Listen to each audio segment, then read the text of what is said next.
and the council has failed. It's failed in closing this asset. It failed in closing Judges Sports Centre. It's failed in closing every single asset that we have seen closed in the past 3 years, and it will continue to fail. What I do want to say about Batley Basses, which a couple of speakers already have done, is how many opportunities have been stripped away from our young people. Sports centres bridged a gap, and when sports centres and a place like Batley Bass was taken, those youth services were stripped away from our young people. Now we have young people in every single area, Batley included, that are lost.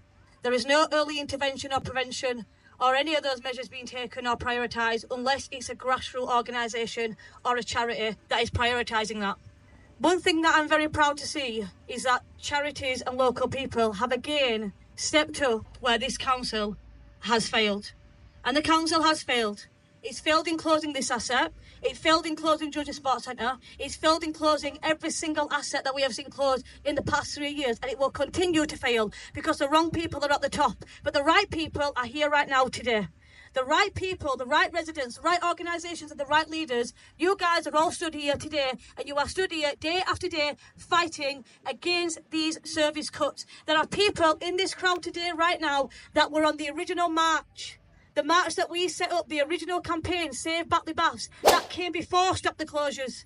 That came before the dementia care homes, because this was a starting point, this was the pinnacle. The closing of Batley Baths was the beginning of the service cuts, and they will continue to close down local services unless you push against them. They will continue to close down and take opportunities from our young people unless we push against them. We have an opportunity right now to come together, and I know people are tired. I know that these are areas high in poverty, high in deprivation, but we only have each other. That's all we've got.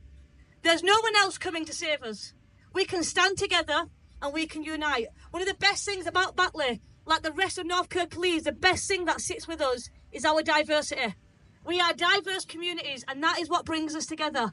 And what pushes us is we all have children in our lives that are growing up in the same town that we grew up in. And we want to make sure that they've got something we never had. And backing a campaign like this, which I do wholeheartedly, backing a campaign like this will see those opportunities be a priority. And it will also show this council and this local authority that we will not sit back and allow them to be complicit in making negligent decisions that are going to affect future generations year after year after year. So join me in giving this organisation and charity and all of you guys a round of applause. Let's keep going and let's stay together throughout this process. Thank you.